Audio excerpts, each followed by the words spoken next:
Hey there, Josh Stewart here. Law-abiding citizen was that was a crazy one. That was a crazy shoot. I'm not going to lie to you.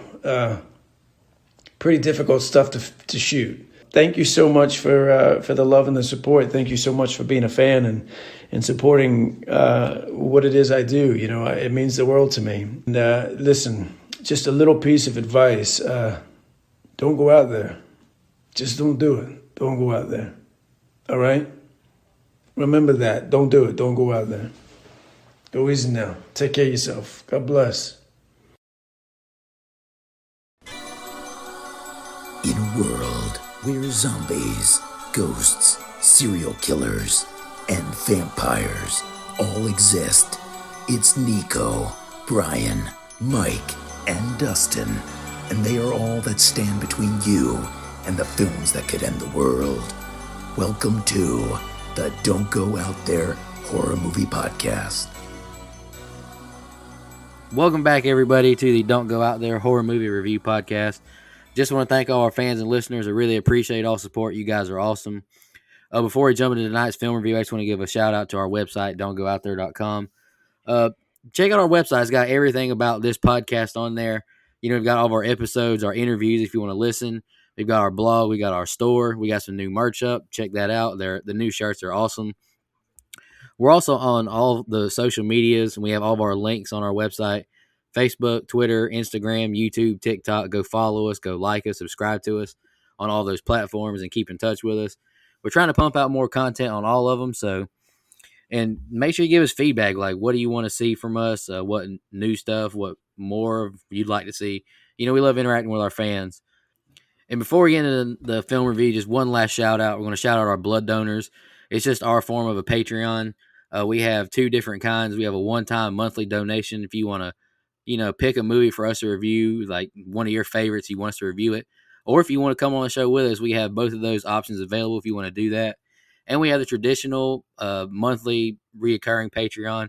It really helps us pay for this podcast, site hosting, the website, what we record on. It's not free. When we go live, that costs money. So the monthly reoccurring really helps us out and takes a big burden off of us. But tonight is my film review choice. It's my birthday pick. My birthday's in a couple days. So, when it's close to our birthdays, we always like to give that host a chance to pick a movie that they want to review.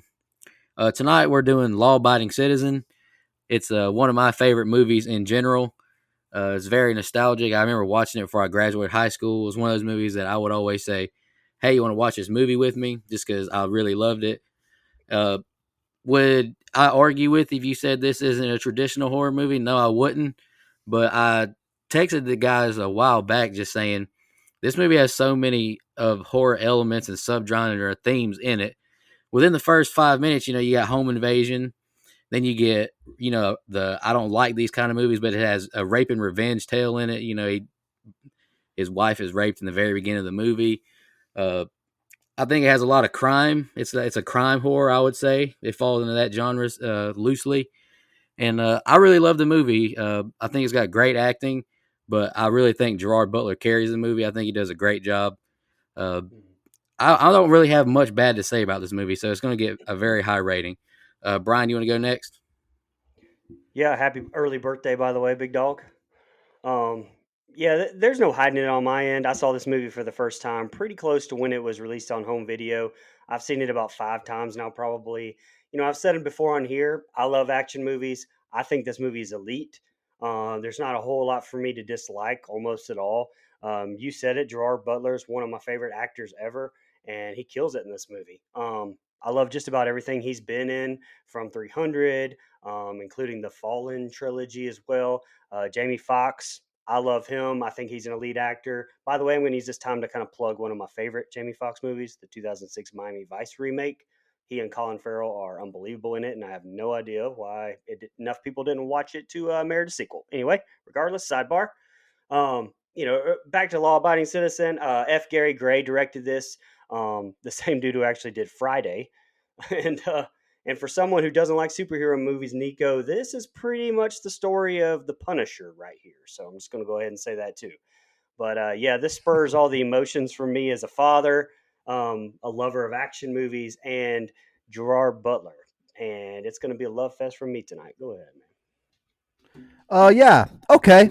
So I'm just glad someone actually picked a good movie for their birthday pick. Anyway, oh, Fuck you, oh. Mike. So hard, Mike. Hey, I picked Halloween too. I can say shit anyway. That's true. Hey, but it was a good discussion. All right. So, law-abiding citizen, peek behind the curtain. You guys aren't going to believe this. This viewing was my first time seeing Law-Abiding Citizen. I had not seen this movie up to this point. Partially because I don't know why. It just kind of slipped through the cracks. For me, great cast. I think the acting in this movie is fantastic, top to bottom. Not just Foxx and Butler, but the cast of characters as well. There's a lot of really good, famous character actors in this movie. From Viola Davis, all the way down. I mean, there's some really good character acting here. So top notch on that end. I love the storyline. It could be paint by numbers, this story, but it's not. It has a little bit of a twist, and I think that's a lot of fun.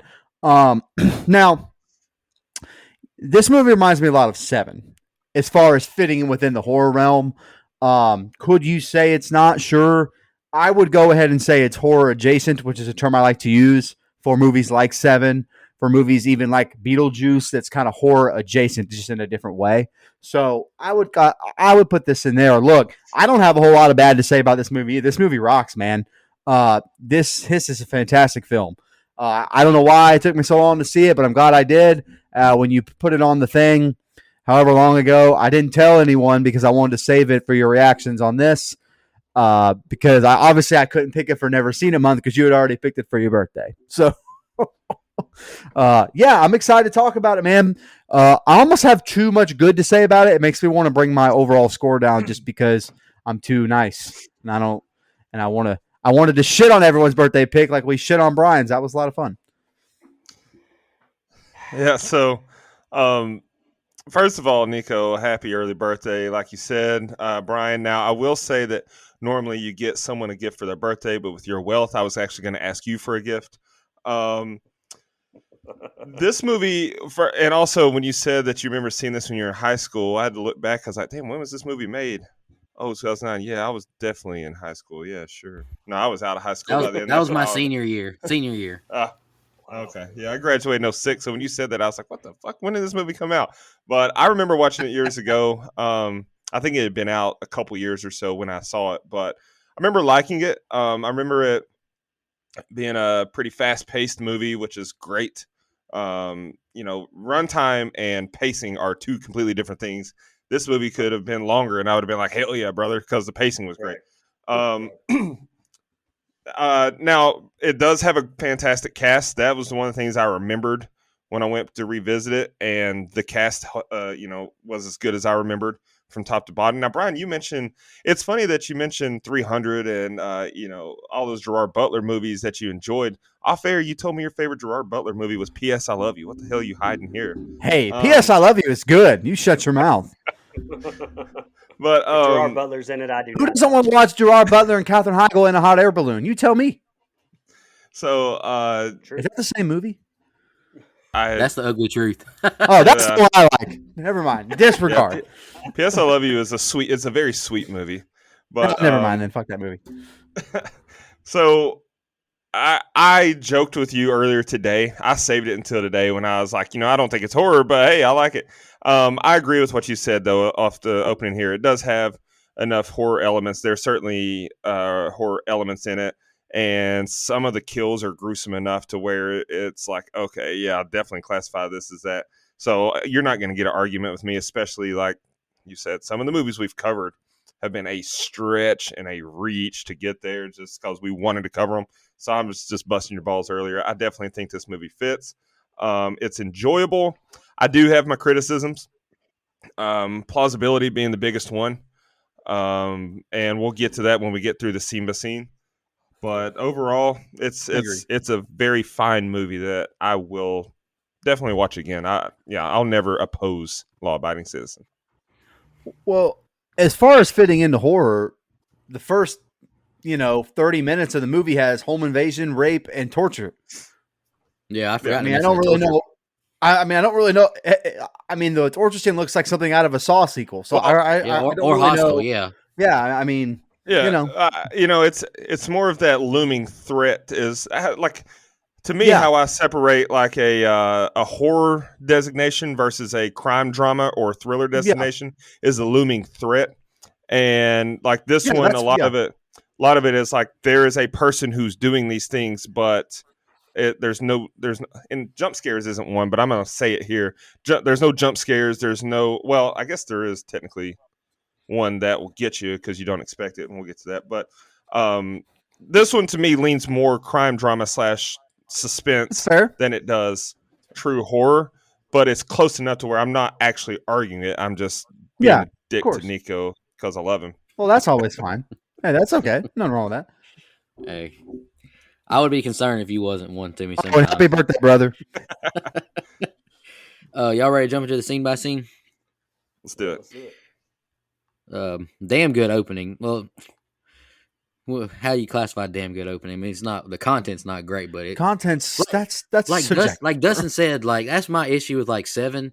The movie is very good. Like I'm not going to criticize anything, but it does have like lulls in it where it's just like okay, but then you get it's kind of slow, but then it gets to a great scene. I feel like this movie doesn't get slow at all.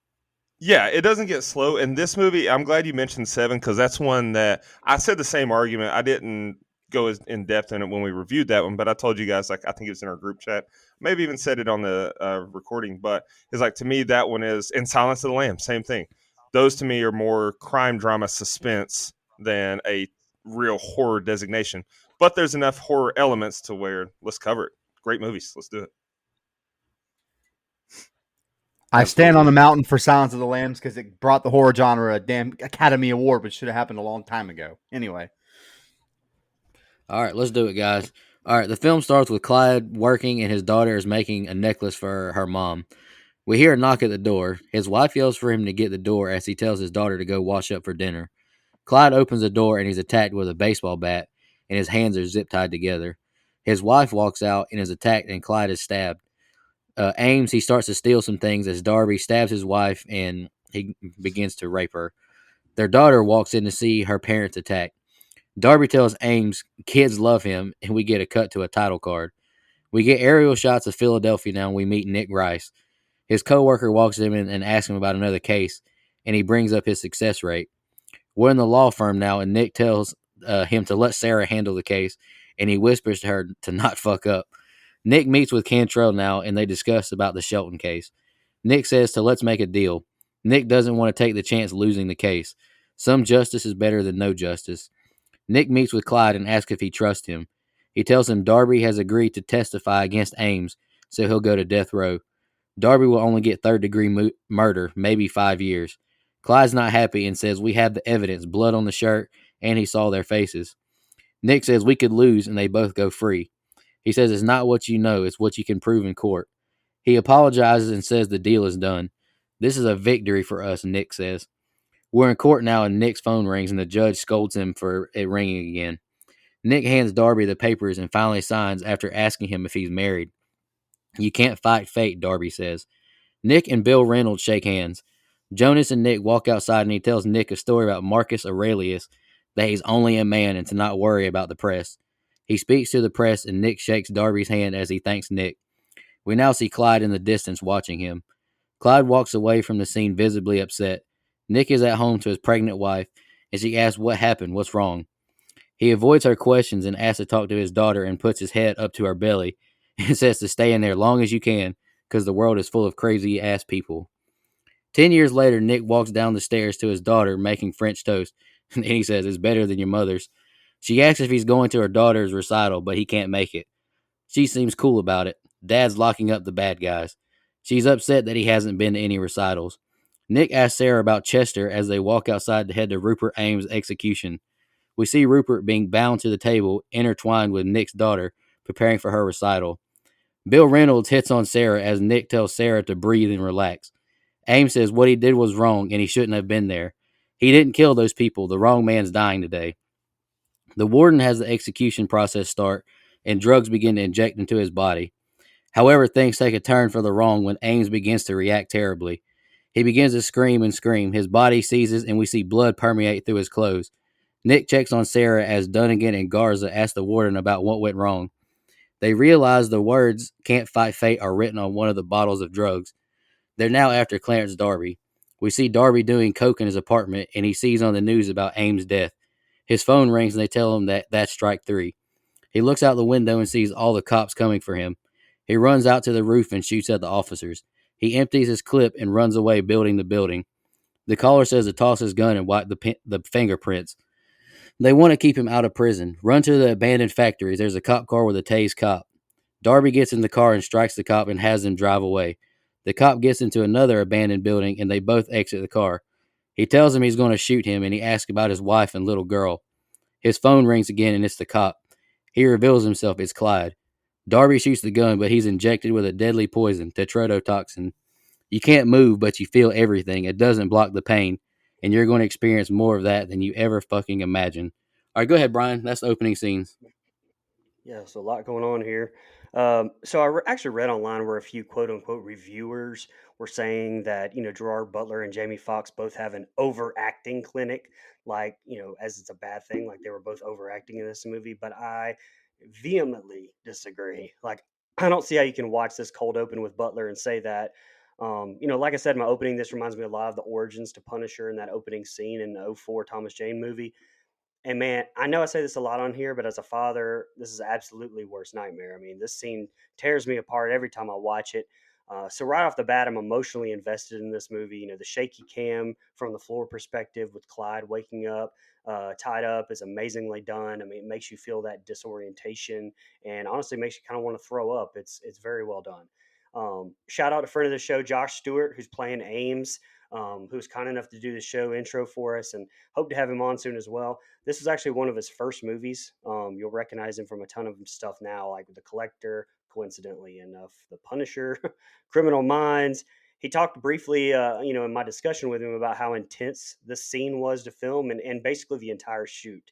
So, even that tells you how emotionally invested these actors were in this movie, which obviously that's a testament to director F. Gary Gray, who brought like a lot of intensity to the set apparently.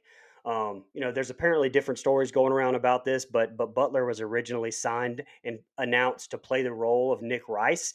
And in one version, Fox called the producers and asked if Butler would like to play Clyde instead, because he liked the role of Nick. And Butler said in an interview that he suggested the role swap. So I don't know, but regardless, they were originally supposed to play each other's roles, and I think it worked out perfectly here at the end. I wanted to touch on the cinematography real quick and the cuts between the recital and Ames' execution, the going from the close-ups of the violin to close-ups of injections, and like the parallels between the two that really have nothing in common, but like showing the split nature of Nick's life and what he has to attend versus what he wants to attend. I think it's just phenomenally cut by Gray, and Stewart's performance saying the wrong man is dying, the pain. I thought he did a phenomenal job. The only other thing I wanted to mention is the differences in the director's cut here. Shelton's wife actually gets another punch to her face. There's more implications of rape as far as like she goes and his daughter goes as well. The rest is just totally like recut scenes, but nothing really of big addition or subtraction there. But anyway, this set of scenes is brilliant. I really think it sets up the arc that we go through here, which is really obviously the end game of this entire thing. Not revenge from Clyde, but really for Nick to learn a lesson about what's right in a broken system, and not be so worried about conviction rates. But I thought it was amazing. Go ahead, Mike. Yeah, I mean, this movie comes in hot and not in a good way. I mean, it opens up with this home invasion scene that I think is shot really well. Brian, you mentioned the cinematography and the directions, but the shots they get on Butler's face while everything's going on with his mouth taped shut, all of that camera work is really really good. Um, you mentioned a director's cut where there is a little bit more there as far as what's implied to go on with both the daughter and the wife. Kind of glad they left that out in the in the cut that I watched twice. So I'm glad that's on the floor. I didn't need to see that. It was implied enough in the theatrical cut to me. Brutal scene, hard to watch, hard to stomach. when you realize what's actually going on. And then you get in and you meet Jamie Foxx's character, and he's great. He's kind of quick witted. A lot of times when you get this lawyer, prosecutor, cop character, they're all kind of the same. I think Jamie Foxx brings a little something different, so I'm glad that they role swap, like you mentioned. It's just a little bit of a different wit about him. I don't really know exactly what to put on that, but I definitely don't think it's overacting at all. I think everyone does a great job. I kind of like that he goes back to his win percentage, like he's an athlete, as far as winning cases. But it also is a little bit to his detriment, a little bit, I think, as a character.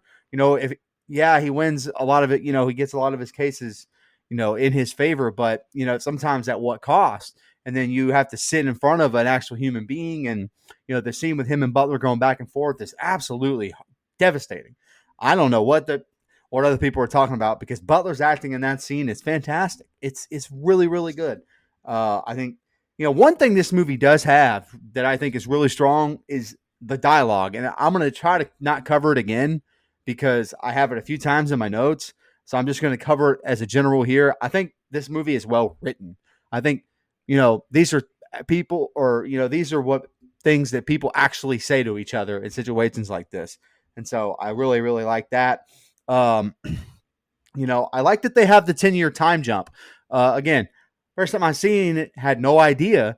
And you get the 10 years later, so you get to see Nick Rice as a father with a kid of his own, and that that kind of dynamic, because he kind of screwed over the people that that killed Clyde's kid, and now he's a father and a husband. And now we have to see that whole dynamic, and I like that as well. The scene you mentioned with the execution and the cello recital is one of my favorite scenes in the film, because they're so different. They're night and day, and yet they're both a part of Nick's responsibilities in life. And I think the way they cut back and forth between those two things is great. And the first time I saw it, when he's being executed, my first thought was, shit, that man done got him. I'm talking about Clyde. I'm like, I know where this is going, but that's okay. I'm all right with it, because at this point in the film, I want him to get quote unquote revenge. You're kind of pulling for that to happen. Now, there does come a point that I'm going to get to later, but at this point, I'm like, hell, man, he can kill these two guys. I have no problem with that. And then finally, when he gets in the car with Darby, it's such a cool scene. The disguise, I think he kind of looks like an old man cop, so he pulls it off pretty well. He's smart about all of this. It took him 10 years to come back around and come back to it, and he's smart. He's as we mentioned in the next set of scenes, very very technical. Like he knows exactly what he's doing, and I really like the set of scenes. Strong opening for sure. So yeah, the opening is strong. You get the home invasion. I like how this movie does the backstory, right? A lot of times they either spend too much time on the backstory, or they'll do it in flashbacks, or they just bring you in present day and they show you what happened all those years ago. I like how this one does it. They introduce you, bam, here's a family. This looks like a lovely family. This guy loves his kids. And then knock on the door, baseball bat to the face, shit goes bad real quick. I do have questions. I don't know about you guys, but if I get a knock at the door and I'm not expecting anyone, I'm probably going to look outside to see who it is first. And I get it. Like, I think you said something that you order takeout or whatever, but I'm still going to look outside before I always look outside to see like who the fuck is at my front door. But I guess not everyone's like that. That's fine. That's forgivable. Fast forward. So to him, like, making the deal, I think that shows how sleazy and slimy a lot of attorneys are. Like, you're paying them and they're supposed to have your best interest in mind, but really all Nick cared about was his win percentage, so to speak. That's some bullshit. Like, he's like, hey, some justice better than no justice to a certain extent. But that's why, like Mike was saying, when some stuff unfolds here, he's like, okay, like, I get it. That was a bullshit deal that he was basically forced into forced into accepting, but I may have sought other counsel to help me with that, but I guess he didn't have time. It's fine. I did like the scene with Clyde and Nick there. That's a very powerful scene. You can see the pain in his eyes. I think Gerard Butler does a great job of acting there. And, I think Jamie Foxx plays a sleazy lawyer very well, which I guess, sidebar, I was told that lawyer is not how you actually pronounce that word. It's lawyer. And I was like, that doesn't make sense. The root word is law, but Google told me that it is actually pronounced lawyer. That's some bullshit. I'm from Tennessee. It's lawyer. So I'm just going to say attorney from now on. But I did like that scene. And then, you get to the courtroom and the verdict and everything. And then Nick walks outside. That was powerful how he's, shakes the piece of shit's hand. And he tells him, get the fuck away from me or whatever he said. But then the camera pans and you see that Clyde was watching all this unfold. He wasn't able to hear what was said. So to him, it looks like, oh, you're chumming it up with a guy that should be in jail. I get it. And so I like the way that was shot. That was great. I also love the flash forward 10 years because when the movie opens, you think that everything's happening in real time. But then, boom, 10 years later. He's got a daughter. She's all grown up. She's making breakfast. I love that. I love that element, too, how they showed Nick's home life. They showed that he has a wife and a daughter on the way while this is going on. And then flash forward, his daughter's all grown up. And so it's kind of like now when we flash forward, Nick is in the same time frame that Clyde was when his world went to shit. As far as when we get to the execution, what kind of bullshit, unnecessary sexual harassment comment was that made toward Ricky Bobby's wife? Like, holy shit. Right. I didn't remember that from my original viewing of the movie. When I rewatched it, though, like that stood out because number one, especially in 2022, that shit wouldn't fly. Like that's a lawsuit waiting to happen. And he's losing his job. But number two, that went nowhere. Like I was expecting that to be a subplot, sub storyline that I forgot about over time, but it was never brought up again. So could have really gone without that. I love how the execution was shot, though. First of all, it's brutal, but then I love the juxtaposition. It goes back and forth between this brutality, this beautiful cello recital, and then Nick is really a focal point in both. He's there at the execution. He's absent from his daughter's cello recital, which sidebar, every time I hear the word cello, I think turn it on its side and cello, you've got a bass. Mike appreciates that. School of Rock. Yes, reference. I do, brother. That's a little School of Rock for that ass. Let's go. And then now another question or criticism that I have about this opening set of scenes is, they're like, oh shit, it was his accomplice. He's killed him after all this time. He switched the canister out because there's something written on the side of this.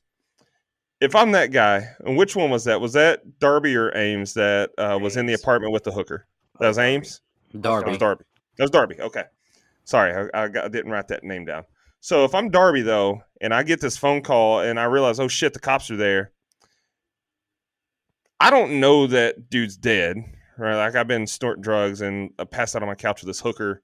Like I don't know dude's dead. So in my mind, I'm running through everything. Like, why are there 19 cop cars pulling up to my house right now? I look around. I haven't really done anything. Yeah, I've got drugs here, but I can flush those. I can throw this gun out the window, wipe it clean, throw it out the window. And I tell them I haven't done shit. Like that to me is like, but I guess criminals panic. They're like, I do have drugs. I need to get the fuck out of here. Go ahead. Oh, just to clarify, when he's watching TV, it's talking about his execution going wrong on the news. Yeah, that's right. He laughed at it. That's right. So in my mind then, I didn't do that. Why are they coming for me? See, all the more reason just get rid of the drug, flush the drugs, get rid of the gun, and be like, I don't know who this hooker is. I'm not paying her though. That's you don't have anything negative in your house now, and then you can fight your innocence. But instead he takes off running just because a phone call said the cops are coming. Like, I don't know. I probably would have fought for my innocence a little bit longer if I knew I didn't kill him. But overall, set of scenes, like I said in my opening thoughts, the pacing is phenomenal throughout the movie. So we're hitting on all cylinders here. You've got a lot of good things going for you in the set of scenes, and I'm fully invested. Hey, I do Wait, have a question. Like oh, when Darby's paralyzed with that pufferfish shit, wouldn't he just fall down? I mean, like, how is he able to stay standing up and then go to his knees I thought the when same he's thing. forced? I mean, is that a weird question? Okay, so it dramatic wasn't just me effect, that thought that brother. weird. Dramatic effect, brother. That's all. Little, liberty taken there. I just want to say, and this one feels good. I didn't know if I'd ever get to do it. Here we go. Regina Hall, call me any time of Yeah. the day. Let's go. Damn it, man. Oh, Whew. You didn't do that Jesus. for Scary Movie too? Yes, I did, but I forgot about it until right now. All right. That night we see Darby strapped to a table, and Clyde explains his process of killing him: saline to keep him going, adrenaline so he doesn't pass out. He also clips his tongue so he can't swallow it. He's going to use a scalpel to remove his eyelids so he can't shut them, and he's going to, and then he shoves a box cutter to him, and that's for his penis. He says he knows what it's like to be helpless when he watched him slaughter his whole family. You can't fight fate. He now winds this mirror with his family's portrait on it, so it'll be the last sight he sees before he dies. He puts on a welding helmet and turns the camera on and starts off with a saw to his lower leg, and Darby screams and moans in agony. Clyde opens the trunk of the cop car and throws the bound cop his keys, and he drives off. Back to Nick and Sarah, and she tells him of all of Darby's files. Nick seems thrown off. He says the execution was intellect. All of Darby's past crimes were all, violent. The detectives are at Darby's death scene now, and they're sickened by what they see. His body was found in over 25 different pieces. Jonas asks Nick who has motive, and Sarah says he has over 24 patents and he owns random assortments of properties, and he's a tinkerer of gadgets. The police are headed after Clyde now. He hears the chopper and stands up and begins to strip his clothes off.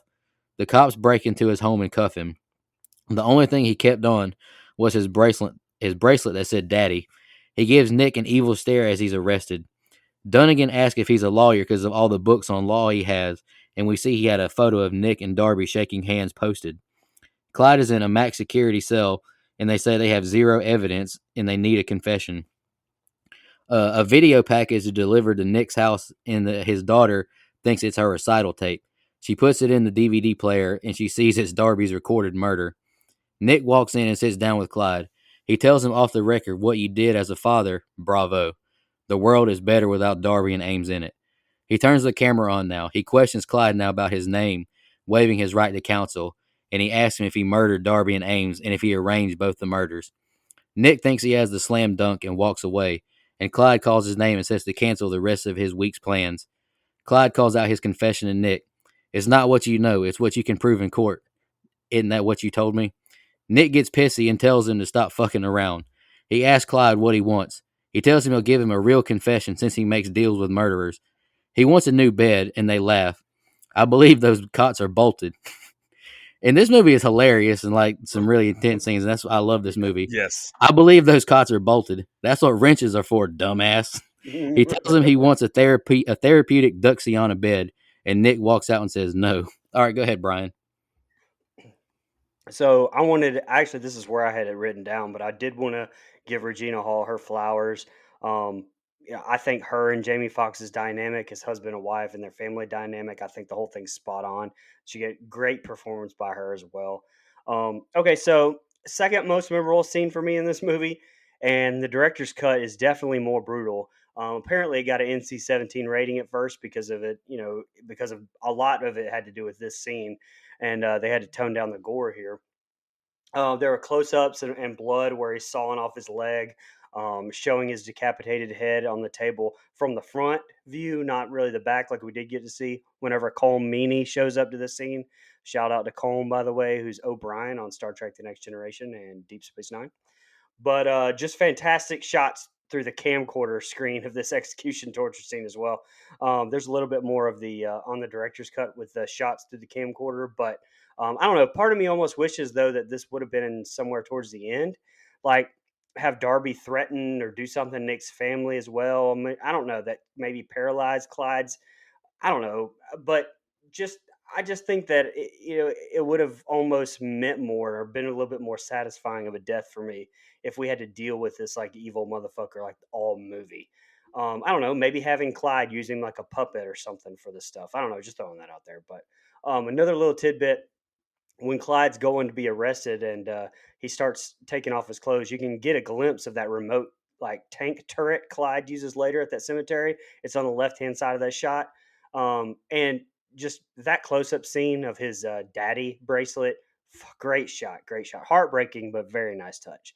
And lastly, like this scene between Nick and Clyde when they first bring him in, just two fucking heavy hitting actors showing how much things have changed in that whole 10 years since they sat across from each other before. Like when Nick had the upper hand and now Clyde has all of that power. Just another little nice touch I wanted to call out too is when Nick's daughter is watching the execution video.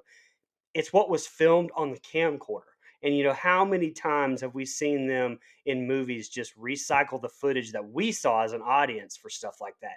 I thought that was a really nice detail and just wanted to point that out too. So go ahead, Mike. God, I love this set of scenes from the opening until the end. This is probably my favorite set of scenes in the entire film. I mean, I know involves a torture scene, but I think it's shot really well. It's again, I said it's like kind of ripped straight out of a Saw or Hostel, but it's a little bit cleaner than those films at least. And this one we're invested in these two and their story. We kind of want to see him die. Yeah, he ends up being tortured. And again, I think it's a really powerful torture scene, which is not something I'd ever thought I'd say about any torture scene ever. But I think this is a very powerful one for sure.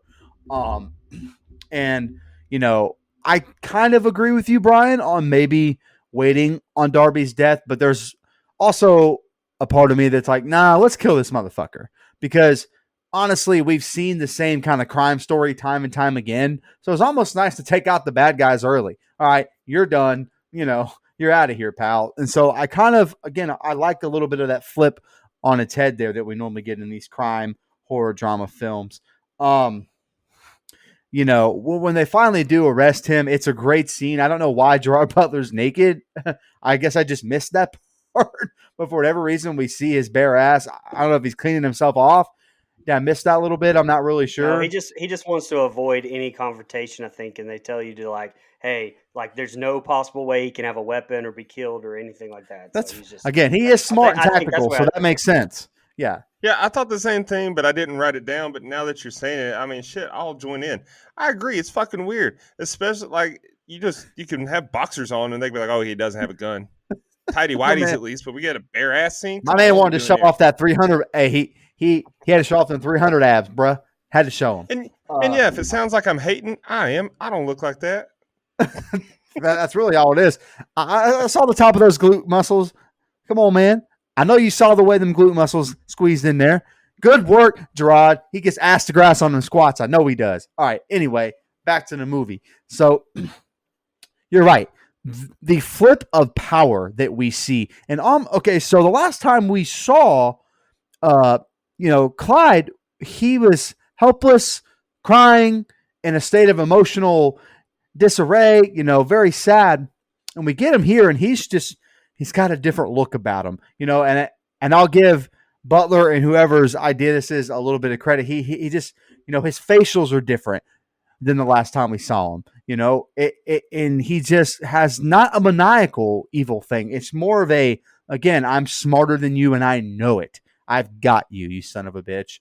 And so he plays the whole scene, this quote unquote interrogation scene, with that look on his face. And I think it's phenomenal. Those two sitting across from each other, really good. And, Jamie Foxx kind of works the tactic that we've seen from other investigators time and time again, where, they kind of get a little chummy with you, try to level with you, come down to earth, that whole thing. And, my man Clyde's not buying it. He's like, yeah, that's cool, man. But I didn't, and then the whole confession thing, which is another thing that's big in true crime, false confessions, and they get people on stuff. And Clyde was very tactical to not actually confess to anything. And I think that was really well done too. Again, this movie is well written, man. I just love the way that this movie plays out. And Nicoh mentioned this movie being funny. I died at that. That's what wrenches are for, dumbass. It was so well timed. It's so good. And I also hate Nick's partner. He's a useless character to me. He's just kind of there hanging on. I don't know. It's probably like the one actor or not actor, but the one character in the whole movie. I'm like, I could live without that. But great set of scenes, man. The acting here, asking for a bed, which is so smart. I just love it. I think it's great. Yeah, I agree with you, Mike. This is probably my favorite set of scenes as well, because so much happens, so much unfolds, and you're still, at least in my mind, for most of the set of scenes, you're still kind of on the fence about is this okay, or is this is insane? So, and I'll elaborate.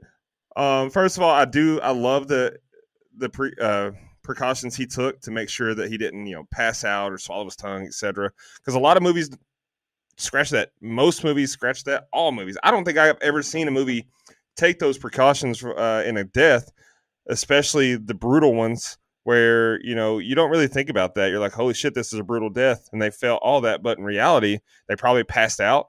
They probably, fainted. They definitely didn't have to watch it. They may have swallowed their tongue. He took care of all that. And so I thought that was brilliant detail.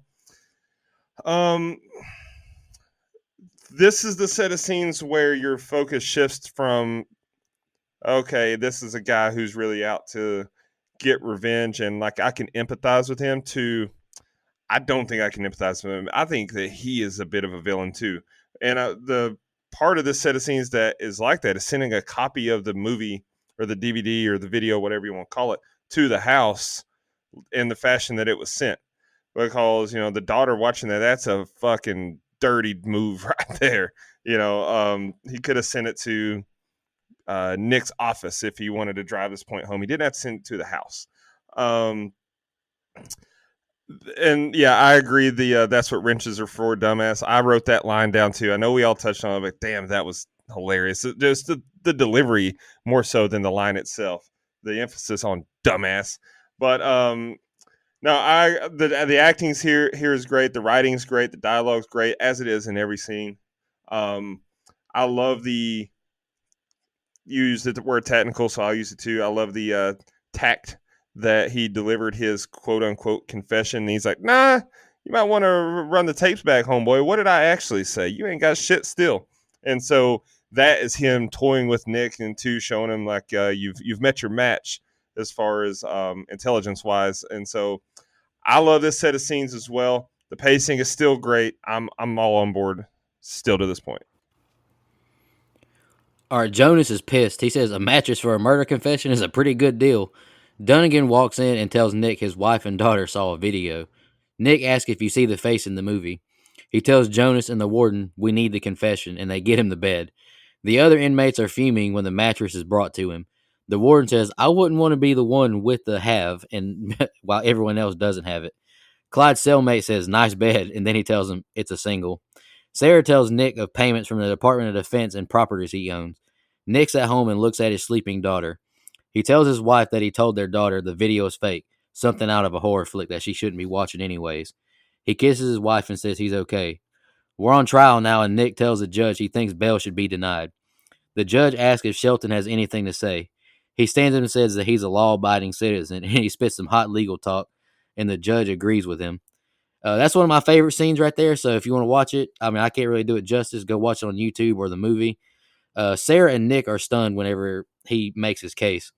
The judge says that the state has failed, and Nick cautions her not to grant bail. Clyde claps and now calls out the judge. He says, you don't think I remember you? He asks, how misguided are you? And he asks, what about right and wrong? And then this is another thing I think is hilarious. He shouts, I bet you take it up the ass too, bitch. Then hilariously says, see you later, Nick. Nick tells Clyde about the video his daughter saw. He says, good, she saw good versus evil. Clyde now agrees to give his confession. He gives Nick specifics now.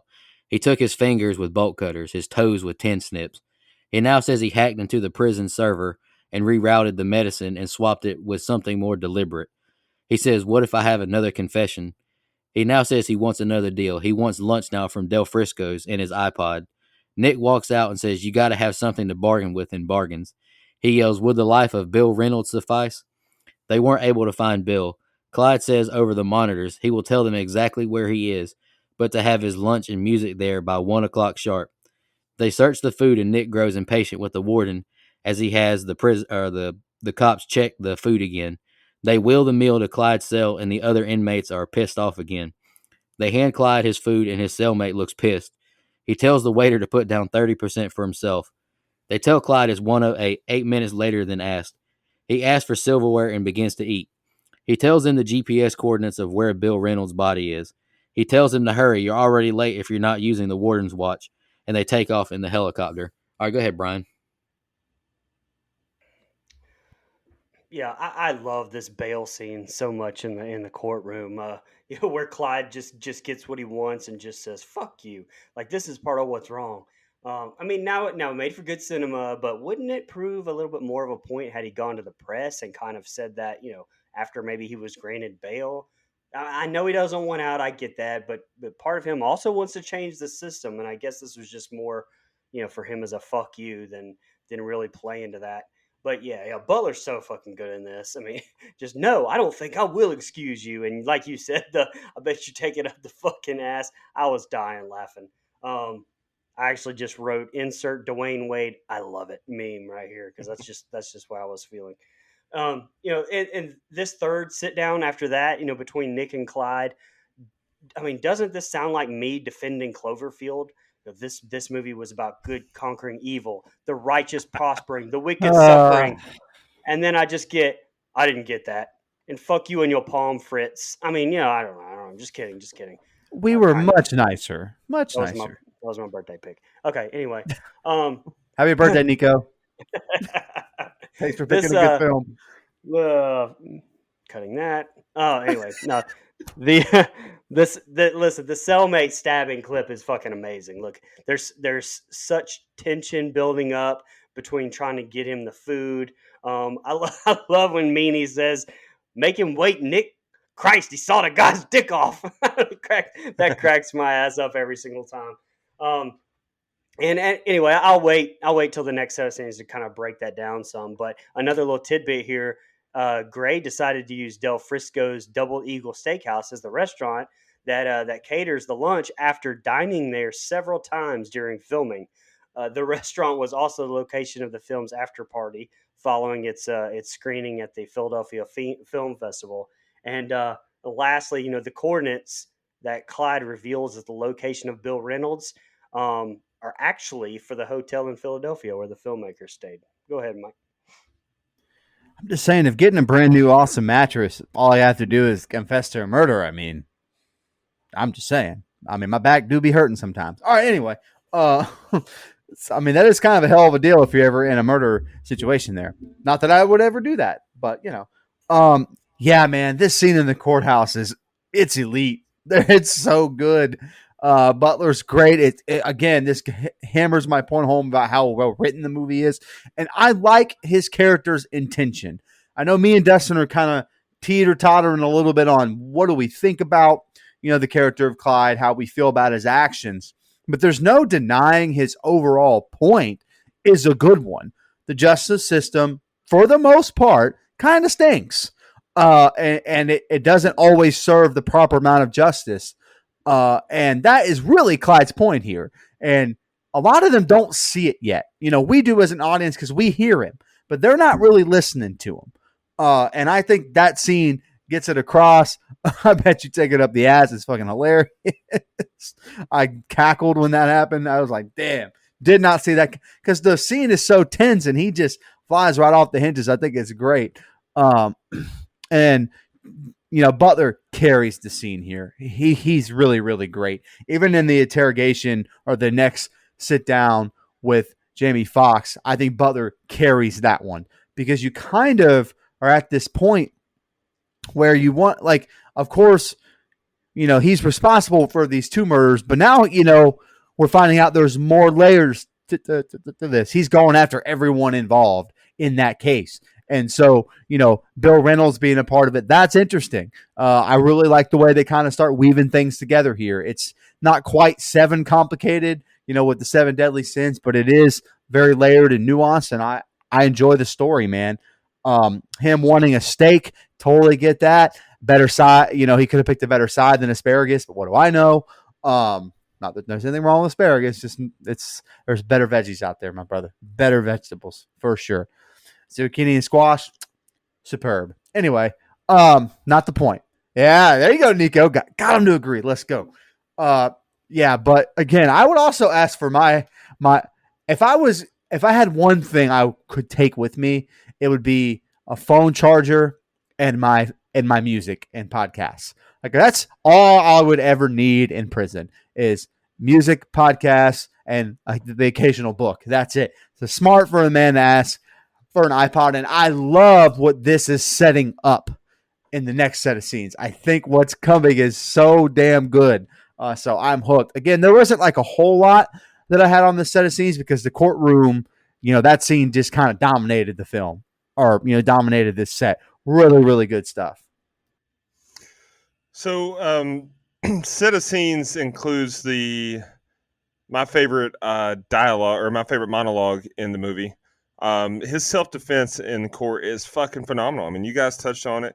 He's well researched. He knows what he's talking about. He's poignant. He's straight to the point, concise. I'm with him all the way until the line, I bet you take it up the fucking ass. Because it's like everything that he was saying had a point, and then that was just like a fuck you. And that didn't, like, that was out of character to me. Everything was very, very strategic. And that one was just like fuck you. I was even with him when he said, I gave you something and you hopped on it like a bitch in heat. I'm even with him on that line. But I bet you take it up the fucking ass to serving a purpose. He's just being hurtful then. The confession is that's a chilling scene when he's giving him everything he wants. All right, here, I'll tell you what happened. And then, the revelation that he's got new bargaining chips. Oh shit, from you don't think too much into it standpoint. It's like, oh shit, he's got another person. But this is where I think the plausibility starts to come into question for me. Like, I don't know. This guy just died. This other guy just died. And their attorney is missing for 3 days. And his wife has reported him missing. And no one thinks to, oh, shit, run those names through the database. That's okay. And then also the plausibility of rerouting he hacked into the database and rerouted the medicine. It's like, come on. Like, is that actually, possible? But that being said, it's still, if you don't link too much into it, it's from just a movie standpoint, enjoyability standpoint, I like it. And then I've got this, because Brian, you mentioned some things about the restaurant that I had in my notes, so I'll add to it. According to the prices on their official website, Del Frisco's charges $67.20 for a porterhouse steak, seared medium rare, $21 for lobster macaroni and cheese, and $15 for steamed asparagus. So he asked for the palm fritters or whatever. He asked for other things, but this is what they brought him, I guess. And this totals out to $103.95. Nick asked the waiter to put 30% for himself. That takes the total to $136 even. It adds nothing to my points, but I just thought you might like to know. Are those? This is very important. Are those 2022 prices with inflation, or are those 2009 prices? Jesus, you and your damn facts. I don't know. I don't know. But I was very invested. Yeah, that's just one of the fun facts that I did while researching the movie. But overall, the set of scenes is kind of an up and down for me. There's a lot of positives. There are some things that make me go, come on, a little bit. But overall, still enjoyable, and the pacing's still great. And that's, to me, my favorite thing about this movie is the pacing. I think there's no point in the movie where I'm like, okay, let's get I'm playing on my phone because I'm losing interest. And so if you can keep my interest level, you're going to get a good score. So we're still in good shape there. It's just this is where the storyline kind of starts to go off the rails as far as this is 100% possible. Right. And I want to commend this film for keeping my attention for the entirety of the runtime, which, if you know me and you've been a listener of our show for long enough, goddamn well that's hard to do. I And complain also, about movies when they're an hour and a half, man. Well, when I saw it was hour 48 minutes, I went, yeah, Mike's going to complain about this runtime. No, man. yeah, No, man. It had me. and But what also, about What about Titanic? You love Titanic. The thing's like Yeah, 4 and I a half know. hours I've long. said there's exceptions. I've said there's exceptions, brother. Shawshank's long as shit, and there's an exception. So what do I know? That's true. That's true. but I do want to add one more thing to my point about the plausibility. I understand how ridiculous that sounds coming from me when we reviewed movies that have zombie outbreaks and people come back from the dead and Michael Myers driving cars. But this movie is laid out in a way that it makes you believe all these events could happen. There's nothing that's supposed to be, that's supposed to make you suspend your disbelief in this one. And so that's why the plausibility is a question of mine. Hey, man, the only movie that has a better plot that we've reviewed on this show is Terrifier. All right, Nico, take it away. I'll see y'all next week. Just text us your rating before you go, Yeah, Dustin. I'll send you the rest of my notes. All right, Clyde is eating, and his cellmate says he's going to kick his ass if he doesn't share with him, basically. He gives him some of the pasta and steak. He asks Clyde what he did to get in here. He replies, I did what I had to do. He now asks if he has a girl or something. The pilot tells him they're 2 minutes away from arrival.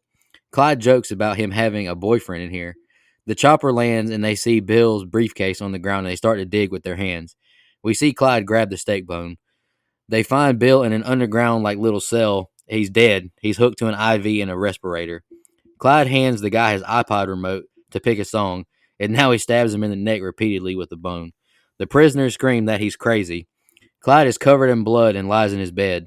The guards run to him, and he tells the warden he's really going to need a shower now. The time is 1:37. If Shelton would have got his lunch on time, Reynolds would be alive. His oxygen was timed to turn off at 1:15. Sarah calls Nick and tells him that Clyde killed his cellmate is being moved to solitary. Nick tells him he found Reynolds and about calling his wife about his death. He asks him about his dead cellmate. Clyde says it's Nick's fault he didn't keep his word. He wants him to learn to keep his word.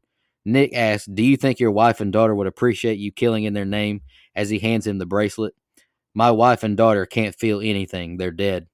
Nick closes the door and walks away as Clyde clenches the bracelet. Sarah walks in and says she may have found a way around the legal precedent of Clyde's properties. Jonas says, let's get some air. They go to meet Bray, an ancient string of Jonas. Bray tells them Clyde's a brain, not a spy. He figured out how to kill people without being in the room. He tells them a story of how he killed a guy with a necktie. Just assume this guy can hear and see everything you're doing. Every move he makes is for a reason. If I was you, I'd be looking for the next piece. We can't stop him, Nick asks. Bray says to walk in his cell and put a bullet in his head. Otherwise, no, you can't stop him. Nick calls Sarah and has her set up a meeting with the judge and for her to stay safe and send a patrol car to his family's house. Jonas and Nick are with the judge, asking for him to be held in confinement a little longer. She wants them to violate his God-given rights for the greater good. She signs off on it and says don't plan on it sticking for long. Her cell phone rings, and the phone explodes, shoots something through her head, killing her. Nick walks into Clyde's cell and says, so you're killing judges now? Lessons not learned in blood are soon forgotten. And vengeance keeps you warm at night, Nick asks. Clyde's pissed. It's not about vengeance. He says, I could have slaughtered Nick or your family whenever he wanted to. Nick says, I'm the best at my job. Clyde says, you do it the best how it serves you, and it needs to change. He says he's out to change this broken system. Nick says, whoever is helping you will pay. Clyde tells Nick the larger picture eludes you. He now tells Nick he has one last chance. He makes him one last deal. Release me and drop all charges by 6 a.m. or I kill everyone. All right, go ahead, Brian. So back to this cellmate kill scene. In the director's cut, it's a little bit more graphic. It kind of shows that awesome spraying blood a little bit more. So that's toned down. But I love how brutal this is, and all while showing them just fucking manhandling that steak with their hands, licking their fingers, and him spitting out that food when he gets stabbed in the fucking neck. Just adds so much more gruesomeness to it to me. I think the guy who plays the cellmate is named Charlie Edward Alston. I couldn't really find anything else on the dude because apparently this is the only role he's ever been credited in having. Spoiler alert, since everybody will probably pick Darby's, and I agree, it's probably the best kill, but this one's my favorite kill right here. Just the sheer fucking brutality of it, the unexpectedness of it, the whole thing. I love it. I love how it's shot too with that rock music playing in the background. Um, Again, another amazing exchange in the solitary with Foxx and Butler, and you see it on Butler's face, like without words, as Nick hits him with the "Do you think your wife and daughter would feel good about you killing in their name?"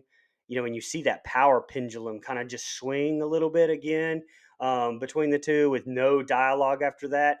Then quickly you see Butler kind of regain composure, and he comes back with that amazing line, "My wife and daughter can't feel anything." Wow. I mean, like, props to Kurt Wimmer, who I believe gets final credit for this screenplay. Wimmer actually wrote the Children of the Corn 2020 release, Equilibrium, Total Recall remake, the Point Break remake. Basically, a lot of fucking movies I hate and are like shit, but this one's actually good. But at one point, actually, Frank Darabont of Green Mile and Shawshank and '07 Mist fame was attached to direct, and was revising Wimmer's original draft before leaving once Gray came on. Even David Ayer, who I absolutely love his movies, took a stab at this. But I guess they ended up keeping most of Wimmer's original draft for him to kind of get full writing credit on this. And holy shit, this judge kill though, I don't know. Maybe this is my favorite kill. Shit, I don't know. But it's fucking fantastic. It's fucking awesome. Completely out of the blue, and the effects on it, I thought are fantastic. Lastly, though, I'm pretty sure at this point, when you're talking about plausibility, Dustin, I think at least if they even got to this point, I'm pretty sure that they would beat the dude in prison, make him unable to even move, much less escape. Shit, have him under 24-hour guard and observation. But I mean, okay, I'm fine with suspending my belief because the story is so entrancing, like this whole mystery. Usually it's a who done it, like Mike said at the beginning, but here it's like how they done it. So I love it. Probably my favorite group of scenes. I don't know, hard to pinpoint that to me, but I love this one. God, I love this first scene in this set. Like, I think this scene in the jail cell is so good. This is the character that Butler is playing here of Clyde comes across the strongest to me in this scene. He kind of, to put it in a vernacular that me and Dustin know well, he kind of has a heel turn in this cell because at this point, a lot of his stuff is still justifiable as an angry dad and husband. But this cellmate kill, also, side note, cellmate kill is fucking awesome and brutal and not what I expected from this movie at all. Wow, I love it. But also, it's a little bit of a heel turn because to me, he's the first person that technically didn't do anything. And I know he's kind of a pawn in the chess game he's playing, but I also kind of feel like, wasn't necessarily warranted. I think he's kind of doing his own version of mob justice by taking it into his own hands. And so, I don't necessarily love that kill, but I love the kill itself. I think it looks really cool, and he's brutal about the attack and his reasoning why, about him, about Nick lying to him yet again, like that kind of stuff. Like just the way he kind of twists the knife in Nick every so often is really, really good. I think that's an awesome scene. To me, this is the only set of, and the interaction here in solitary with Jamie or, with Nick and Clyde is really, really good. I love the way that it's dark. You can't really see either one of them because of the lighting, but you can, you still get the emotion. I like that, but there's a little bit of filler here. And by filler, I don't even necessarily mean bad thing. It's just stuff I didn't take notes on because I was so invested in the film. But you get, the back and forth here. Brian mentioned the line about, what would your daughter and wife, think if you killing in their name? And that's like, okay. All right. Finally, Nick, not that Nick hasn't had balls before this, but he needed to kind of, take a stand and, puff his chest out a little bit, do something to kind of combat this guy. And he does it, but I'll give, Clyde a lot of credit. He just kind of comes back at him. It's like, hey, they can't feel anything anyway. Like, it's kind of just I love the dialogue in this movie. It's exactly what I would want from something like this, where I don't think, where Dustin kind of touches on the story getting a little bit loose. I don't think the dialogue ever does. I think it's really tight. It's really, really good. That judge kill, man, it is out of left field. I didn't see it. Now, I had a feeling that she would die, but not the way she did. I love that kill as well, Brian. Really good. Last thing, I thought the drop ball charges by 6 a.m. or else was going to kind of lead to something a little bit bigger in the immediate. Now, it still does, or almost does. But there was something like, what's going to happen? And again, we get the parking lot scene, which we're going to get to. But I just kind of think that, it kind of left me on a cliffhanger that I didn't really get satisfied with. But that's okay. Really good set of scenes, as usual, by a movie that really just doesn't have, like you've all have already said, a down point. And I got to give a movie that lasts an hour and 50 minutes credit, because I'm going to tell you, most movies that last an hour and 50 minutes, I'm looking at my phone, I'm making fun of Brian or Nicoh on Twitter, one of those things. So in this set of scenes, the first note that I had here, but Nicoh said it and cleared it up, I was like, what the hell did he stab him with? I don't think that it was clear to me that it was a steak bone, and it damn sure didn't look like a spork. So I was like, what the fuck did he just? I thought it was steak bone too. Yeah. Yeah. So, but I don't know why, but my brain didn't think steak bone. It went to he's got a shank. What the fuck? Where'd that come from? But I do have questions about some of the direction that they took in this set of scenes, about how when he calls Sarah and he's explaining like, hey, you got to be safe. I'm a put detail watching you and send a squad car to my house. It was completely unnecessary for him to be that vague with Sarah. And then like, he wasn't in a hurry. He had time to talk it out. And then he's just like, yeah, sorry, you might die. I'm sorry about this. And just hung up. Like if I'm her, I'm like, excuse me. I'm calling back and be like, what the fuck are you talking about? What's going on? So that conversation was just like, they did it for dramatic effect. I get, but it was unnecessary. I do have problems with the judge's cell phone being rigged like that. This goes back to the plausibility as well. Like how did he get to the cell phone? Because, if we find out later how he's been doing this stuff, which that's fine. That's okay. But a cell phone, like if I was going to rig your cell phone to explode, you'd probably know it, because most people keep their cell phone where they can see it at all times. And especially a judge, like even if she leaves it in her chambers while she's on the bench, I would like to think that a courthouse would be like, hey, that guy's wanted for murder. What's he doing walking through here?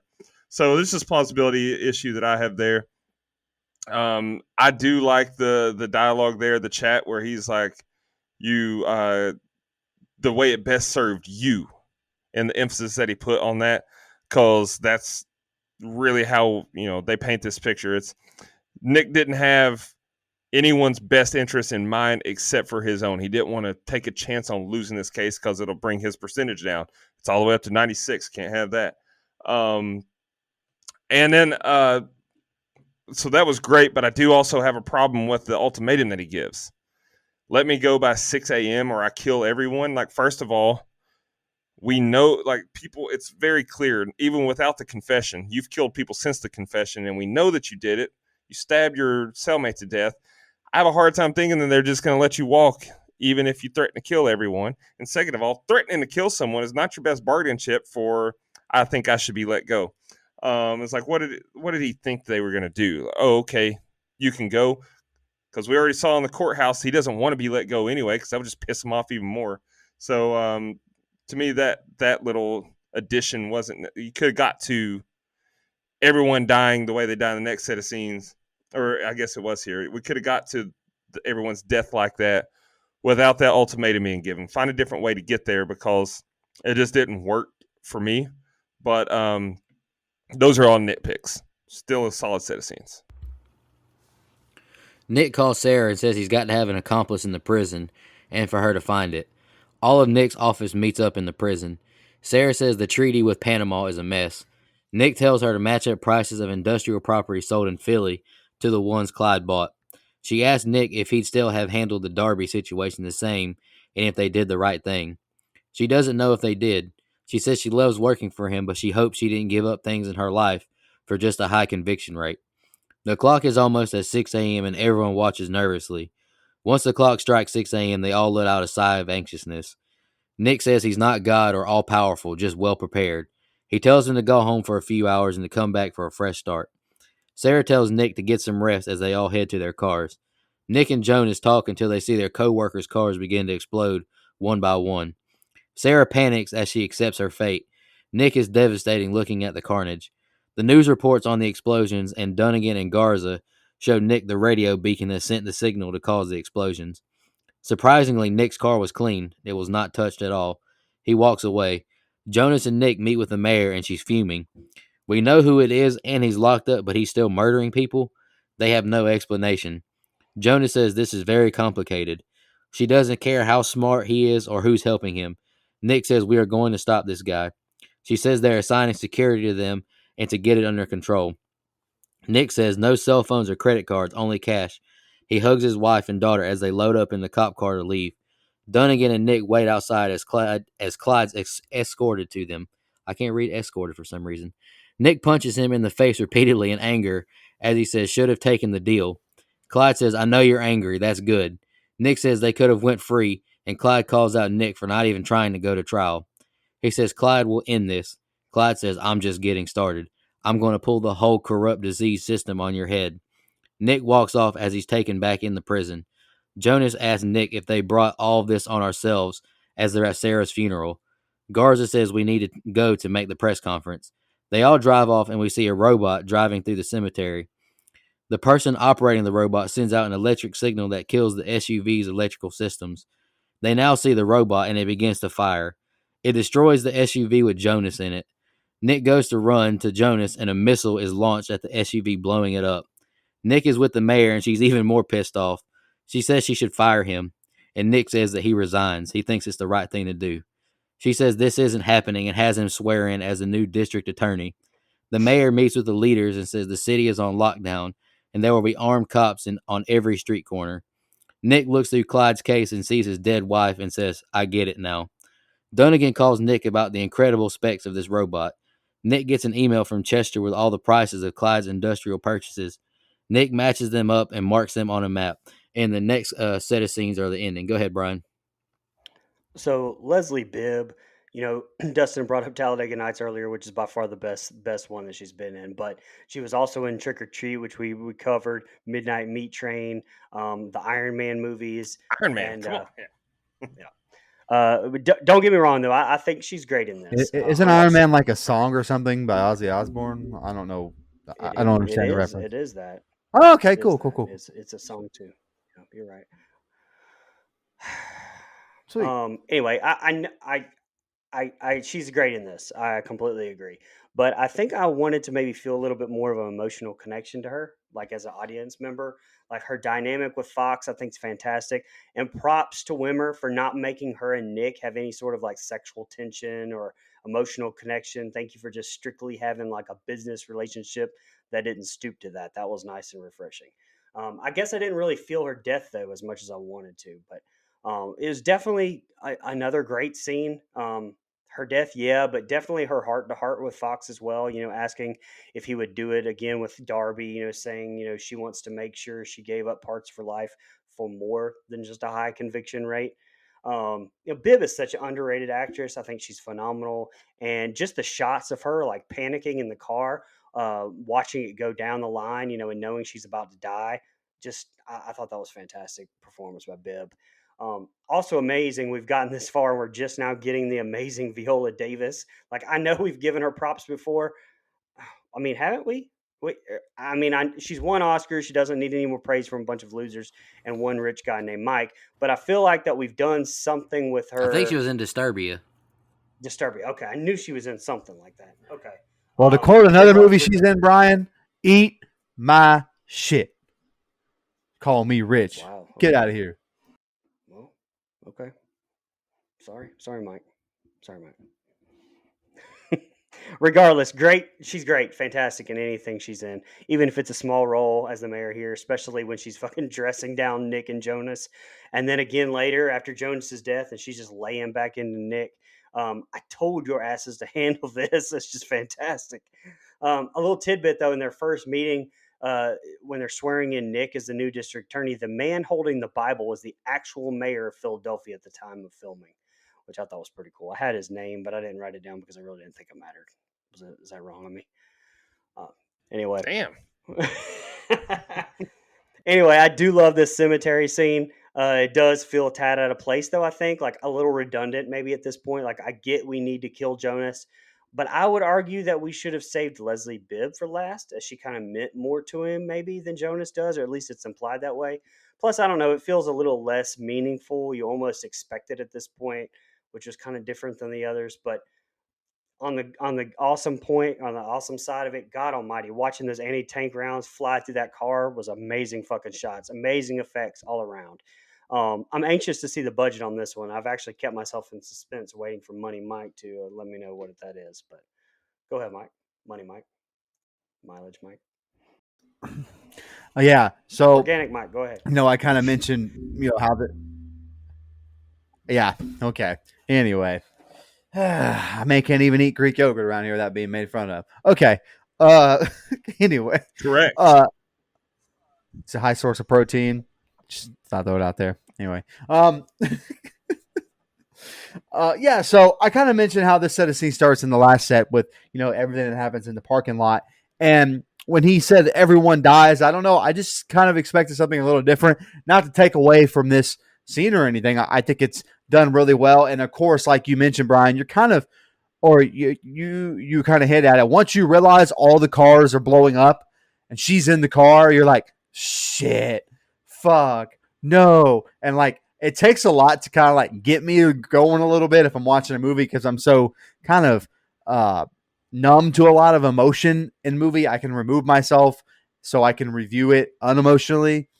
But man, I'm like, no, get the fuck out of the car. Get the fuck out of the car. Get the fuck out of the car. Get out of there now. I'm screaming at the TV. And of course, she doesn't get out of the car. Great scene. I think the acting there from her is really, really good. And again, I don't know what I was expecting, but it wasn't that, but still a really solid scene there. Yeah, you're right. This cemetery scene is kind of not necessarily bad, but it kind of feels like everyone but Nick should have just died in the parking lot, because that's literally what he said he was going to do. And so I probably would have left that not out, but I would have changed it up just a little bit. Viola Davis, who we've all kind of sung the praises of, she was great in that new Netflix movie with Sandra Bullock. I'm drawing a blank on the name, but she's great in that movie as well, which I can't pick because it's not horror, but I wish we could. She's really good here as the mayor of Philadelphia, which, the first time I watched it through, I'm like, I didn't take note of what her role was. Like I didn't catch her being called mayor until the next time around. So I'm like, what does she do again? Like, who is she? But it doesn't matter, because when she's on screen, she just kind of takes it over. And I think she's really good. Nick wanting to retire and then immediately becoming the DA is really, really like funny. Obviously not intentionally funny, but it got a chuckle out of me where he's like, I should fire you. I'm resigning. No, you're not. You're the new DA. Oh, okay. That sounds good. Hand over Bible. I don't know. Something about that whole dynamic made me laugh. And then, you get to the email from Chester, which I love how they kind of brought that name back in. He's mentioned a couple times throughout the film, but he's not an actual character. But the email that he gets, I think, kind of ties up a neat bow on that whole story. And, I think this is a good set of scenes. It doesn't drag or anything. There's a little bit of stuff I may have changed and tweaked, but nothing negative to say. I think it's all really good. Yeah, so I'll just keep mine short and sweet. First of all, shooting up a cemetery. Like, I get it. You had your target, and that was your guy. He was one of your people that you wanted to prove a point to. But those are innocent people's loved ones' graves that you're destroying. And so that's one of my issues with this set of scenes is, everything has been very calculated and targeted to certain people who are directly involved with injustices. And then all of a sudden, oh boy down the street's catching a stray. Like, now he's emotionally distraught because Papaw's tombstone just got shot up. Like, that's kind of fucked up. From an oh shit moment perspective, I think the map and circling all the property scene is a very cool movie scene. But from a practicability standpoint, come on. You're telling me that a city such as Philadelphia wouldn't know who owns properties right next to a maximum security prison. And you wouldn't think that, okay, this guy, I get it. He was very good. He covered up his paper trail, and we don't know who owns what. But that's a little bit of a shortcut, in my opinion. We, you know, this set of scenes on is where I'm really like, okay, I have to suspend my disbelief for the rest of this movie and just appreciate it for what it is, which I do. It's just I can no longer give this movie credibility as far as like this could happen or anything like that, because it's just some of the shit's just too far fetched for me to believe, and that's one of the biggest ones. But yeah, that's all I'll add to it, other than what you guys have said.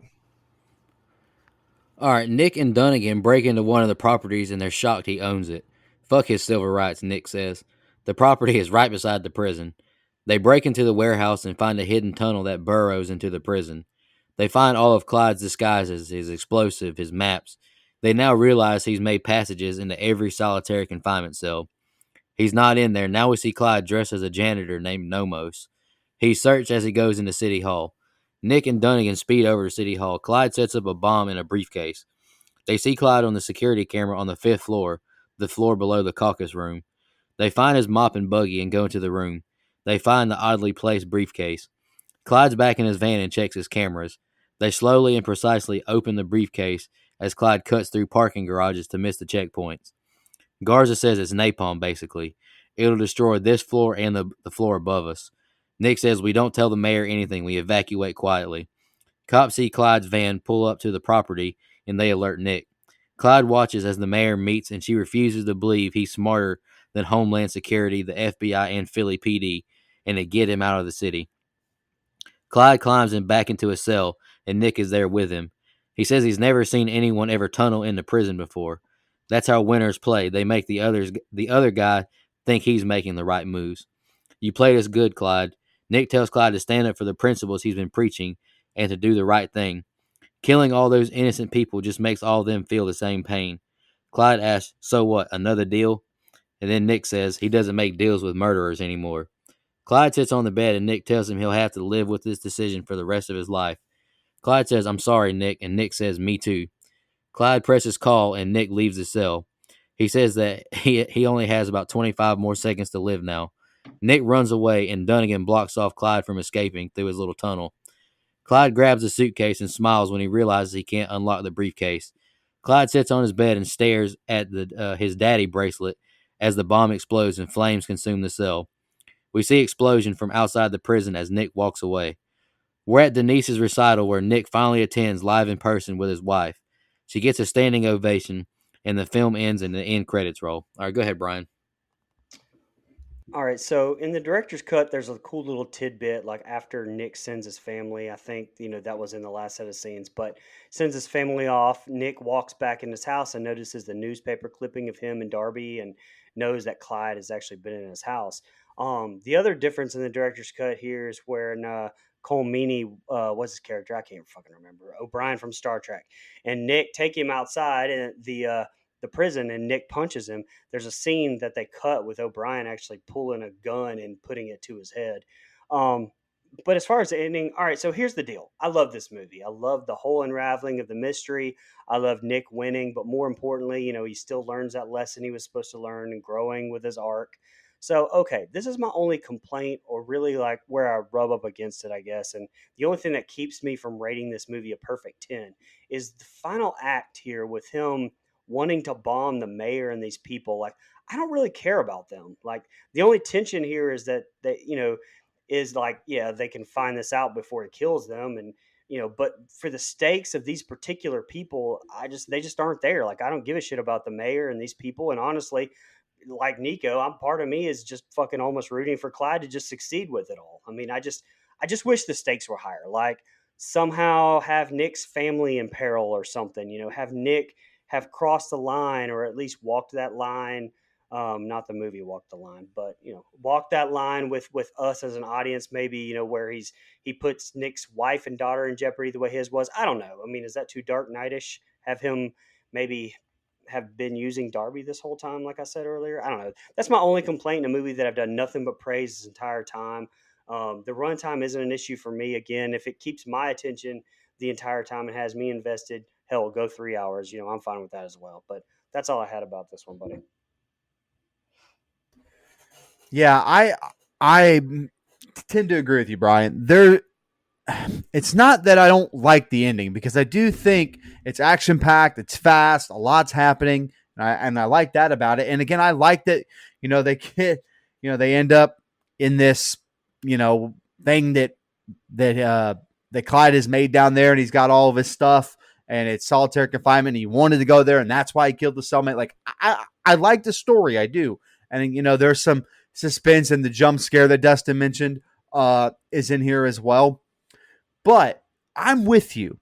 And it's not that I don't necessarily like the story, but I wish it was Nick's family or somebody that we're more familiar with than just these people at City Hall or whatever. And I do think that I needed that connection to have the ending be more impactful. So while still tension filled, I just felt kind of not as invested as I wanted to be, given how invested I am in the rest of the film. Still not bad. There's some really cool shots there. And I think, Clyde kind of dressing up as a maintenance guy or cleaner guy, I think is really clever. I like how he gets in the building. The scenes, where he kind of in the van creeping, I think those are really good, shot really well. I just, wish there was a little bit more of a tighter connection to Nick and Clyde there. But the actual ending, I'm a big fan of, because as even though there are times in this film where I'm rooting for Clyde, that's already passed for me, and I want Nick to win, because in the end he is the more in the right, in my opinion, and so I want to see him succeed. And the only way to stop Clyde is to kill him and beat him in his own game, and someone finally does that, and Clyde kind of wanted that. That's kind of what he wanted all along, is to have justice served the right way, correctly, the way it should have, or in his mind, the way it should have been. And so I do like that we finally get that, and Clyde kind of realizes that in his last moments of life. So I like the way that it wraps it up in a bow. I just wish, like Brian said, he said it really perfect. I wish the stakes were higher. Yeah, I think I might be in the I don't think I might be. I'm definitely in the minority on this show in the way I feel, but probably in the minority overall with our listeners, everyone. But I didn't want Clyde to succeed. I didn't want him to get away with it. Like, vigilante justice is not really justice, whether you agree with it or not. The justice system that's in place is there for a reason. Can't be judge, jury, and executioner all in yourself. But that being said, this set of scenes, the ending. What in the Scooby-Doo is this secret tunnel bullshit that we're treated to here? Didn't like that. Like that, I think that was hokey. That's a shortcut. I just didn't like that. Like I mentioned it last set of scenes, how they not know that he's right next door, and then he's right next door, but also there's a reason. There's like this revelation. There's a reason he wanted solitary confinement. No shit. We could have deduced that without you saying it. And also, what in the absolute fuck? He's not even wearing a real disguise, and they don't recognize a man who's been killing people all over town just walking through City Hall. He has a mustache and some hair on his chin, but it's like when Clark Kent takes off his glasses, they're like, oh shit, that's Superman. That's how I felt seeing him get in the van and take his goatee off. It's like, dude, you look the same. You just look like you shaved. But I will say I do like the bomb scene is tense. Like when they're on the fifth floor and he's drilling into the suitcase. That's a very tense scene. But then again, it is kind of hard to botch the tense feeling that you get from a bomb scene. But overall, still, I like the way that was done. We get back into his cell and we see him going through his tunnel and he gets back in the cell. I love how Nick's just chilling in the cell waiting for him. And then he's like, Clyde. Like I like that delivery, the way that was done. and their little back and forth there. I can really appreciate the dialogue and that scene there, the emotions that you feel. But what I really love, probably from an optic standpoint, my favorite thing about this entire movie is how the bomb explosion was shot, because it's in slow motion. You see the fire just completely engulf the entire cell before it gets him, and you see him while the flames are up, like the flames are up the wall all around him. You see him look at the bracelet. He's holding it. It's all in slow motion. I love the way that was shot, and then I love the way they paired it with the cello performance. It's tie into the execution we got in the beginning. You get a death, and you get the cello performance, and they're kind of interwoven there. Only in the beginning, it was someone's vision of justice that wasn't really justice, and Nick was absent from his daughter's recital. And then at the end, it's kind of roles of reverse. Now we're getting actual justice, the guy who thinks he was right all along, but he's meeting his just end. And Nick has realized the importance of being with family. This has taught him a lesson. So I like the message it sends there. He even says, I don't make deals with murderers. You taught me that. So you can tell that for all the criticisms that I've had throughout this review, that I promise you are nitpicks. I did like this movie. But there was a message to be taught, and Nick learned that message if no one else did. And it's nice to see him wrap up the story with his family at the recital. And just the way that is shot is a great directorial choice there. So overall, it's an okay ending. I'll just say okay. I didn't love it. I didn't hate it. But there's things that I did dislike. So I can't say it was a great ending to me. Any more final thoughts before we jump into social media comments and questions real quick? All right, we're going to do Facebook first. My friend Jared Summers commented, great choice. And Eric Doolittle, he commented, great movie. Appreciate that, guys. But this is the best comment I've ever gotten. Kevin Potoff, holy shit. Now this is what psychological horror should be. Remember, kids, the man with nothing left to lose is the most dangerous man in the room. Great choice, Nicoh. This movie has balls. That means a lot coming from Kevin, because I don't think he's ever liked the movie I picked. Now we'll go to Twitter real quick. Sean Irwin, big fan of the show. I've only seen the director's cut, which definitely has the more horror elements to it. Looking forward to this review. Appreciate that, man. Hunter Nelson commented, the way he tortures and kills that dude is fucking brutal, and I love it. And I don't feel bad for the guy either, and he dropped a Snoop Dogg straight gangsta gif with it. I don't think anybody feels bad for Darby. He definitely deserved what he got. No, absolutely. Now we'll just knock out Instagram real quick. Danny C. Naps, I've never seen this, so excited to give it a go. And she wished me a happy birthday. Appreciate that. And so did her, I think it's her boyfriend, Joe Black Tattoos. Woohoo, happy birthday, bro. Appreciate that. Really appreciate y'all's support. Y'all are awesome. And the last comment we got was from Elbow.Tyler. In Aquarius, huh? No wonder he's so cool. Happy birthday. Appreciate that, man. Thank you so much. Y'all ready to jump into fun facts?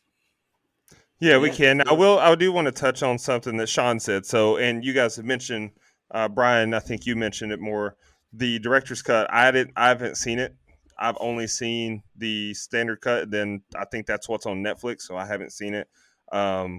Maybe I do need to watch it though to appreciate the horror element more. But how much longer is it? It's not really much longer. It's mostly mostly director's cut. They're like, oh, well, this scene's cut out of it and it's added back in. This is literally recut.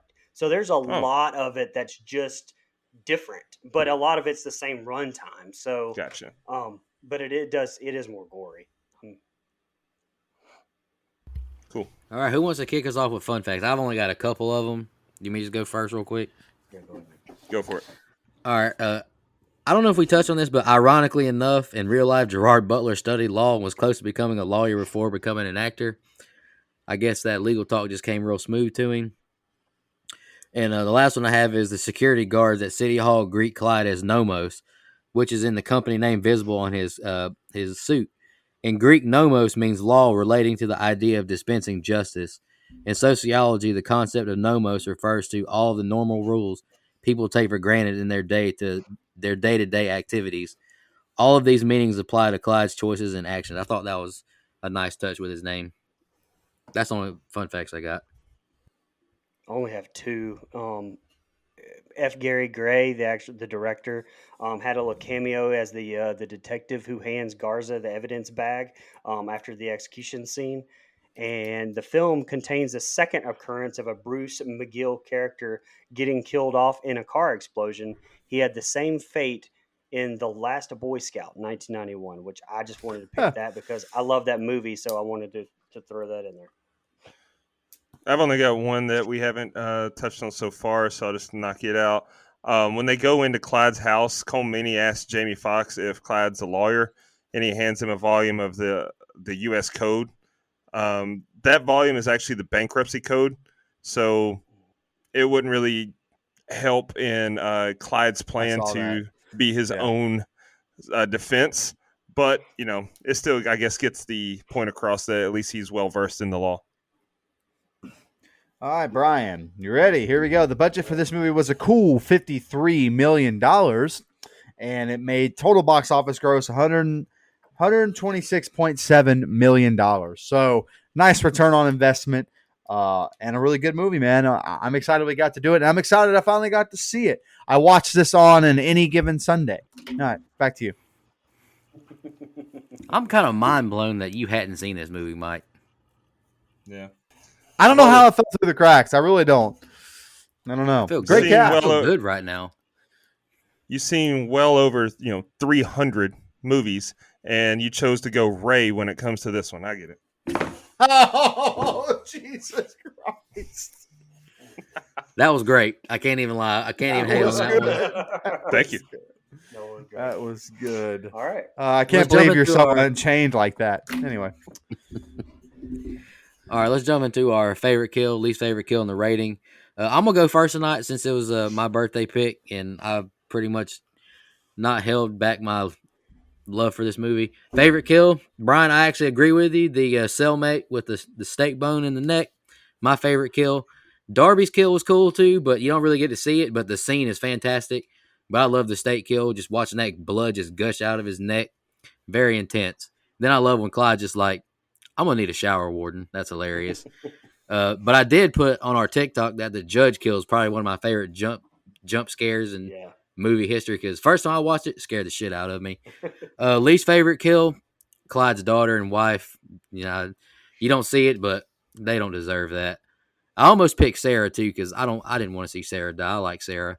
I totally disagree with Dustin. I mean, I do agree that I don't really love the ending, but I'm kind of if you look through IMDb's reviews, it just says great movie until the ending. I wish they would just let Clyde win this one, honestly. I wanted Clyde to kill everybody, get his justice, but He got it. The murderers are dead. Nah, I wanted him to kill every damn body because our justice system is very corrupt. That has sent a big message to Philly. Kill everybody in there. But anywho, I'm going to go ahead. I just didn't like the fact that, Clyde's been so 2 steps ahead the whole movie, but now it's like he just kind of fumbled the bag at the end. It just felt like that to me. But regardless, I'm only going to knock this movie down just a little bit. 9.75. Dustin, I feel like we just witnessed the Joker's origin story right then. Happened just right before our eyes. Yeah, I agree. Whoa. I'm not going to, what, y'all calling me out? Nico's never seen Joker, but yeah. I have seen Joker. I own it on Blu-ray. Well, I don't even mean the new Joker. I just meant I know. The character, and you just want to kill everybody. That's what I mean. Justice y'all. system's corrupt. Let's kill everybody. Hey, I'll go ahead and go since I'm talking around my mouth anyway. My favorite kill, cellmate. Like I said, my least favorite kill. I really didn't have one. Sarah, I would probably throw up in there. I read this quote online, and I'm not sure where exactly I read it, so I can't give credit. But I didn't write this, but I thought it was perfect. It says this is a movie about the flaws in the American justice system. The point that Butler's character is trying to make is a simple one. The justice system is for victims, not the success of lawyers. This is a lesson Fox's character has to learn the hard way. I love that. Love the arc. Love the acting. It falls just short of a 10 for me with a flat 9. I'll go ahead and let Dustin go last. My favorite kill was also the cellmate. I said it, during the scene that we talked about. I just think it's awesome. I think it's so much more blood than I expected. It's brutal, and the way he just kind of lays back like he accomplish something great was really, really awesome. My least favorite kill is the wife and daughter at the beginning because I don't really have one, so kind of a cop-out answer. I think they're all pretty damn good. Gave this movie its flowers. Glad I finally saw it. Really, really good. The cast is great. The script, I think, is just really, really well written and tight and neat. And that runtime didn't bother me. I think it's shot really well, and it's probably the best acting that I've seen out of Butler ever in all the movies I've seen him in. I like 300 as well, but just the pure acting, not necessarily like in 300 he's kind of playing more of a character. In this movie, I don't know, it just comes across a little different. But yeah, man, and again, of course, kudos to Jamie Foxx as well. All that being said, I gave this movie an 8.75, and that really the only reason it's not a 9 or 10 even is because of the end. Okay, I'm going to be a little different. I think this movie, well, first of all, let's get the kills out of the way. My favorite kill was Clyde's just because of the way it was shot, not because I wanted Clyde to die. But the way it was shot, him sitting on his bed, the flames engulfing him, the switch back and forth, the intertwine of the cello recital. I liked the way it was shot. My least favorite kill was the wife and daughter as well, off screen, and also didn't like that's fucked up. Now for my thoughts. I mean, I think first and foremost, it's a very good cast. It's very well written dialogue. There's a lot of well done shots from a cinematography standpoint. So all that really good. The pacing, great, phenomenal. However, there's no catharsis in most of the quote unquote justice. There's no feeling of relief in how it's done because it's just overly violent and like he's not killing them in present. And a lot of them is like we use horror adjacent a lot to justify picking movies that we review. And a lot of these are guilt adjacent kills that he's doing. Like these aren't people that necessarily wronged him. He's just doing it to make a point. And so you kind of lose the catharsis there in the way that is. You do get the satisfaction of revenge. Like he avenged his wife and daughter, but it's very extreme and it glorifies vigilante justice. I saw one of the reviews. I never read reviews of movies before I do this because I don't want other people's words to, come out my mouth. But I did see a review that called this movie, quote, Saw with a Conscience. And that seems kind of appropriate because it is like, they're solving a puzzle that he's laid out. And, he's trying to do it from a moral high road standpoint and try to make you empathize with Clyde. But it's borderline torture point in parts. And they want you to empathize with a madman. Some of the believability I've told you is questionable at best. I think that they took a lot of shortcuts to just make an enjoyable movie, which is fine. But from let's really look deep into it, you got a lot of questions. So if you suspend your disbelief and some of your morals, it's a really fun movie. So that being said, I like it, but I didn't love it. So I went with a 6.75.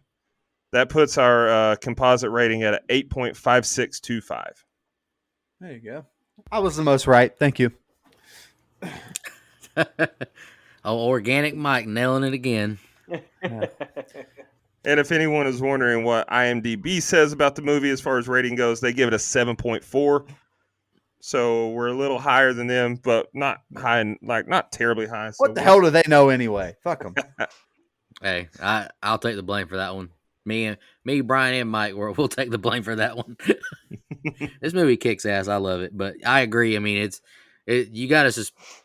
I like this movie just because it's fucking fun and it kicks ass. I mean, but it is very hard to believe that someone bought properties around the jail, tunneled into it, managed to make a cubby hole door to get into solitary without getting caught. I mean, I get it 100%, but it kicks ass.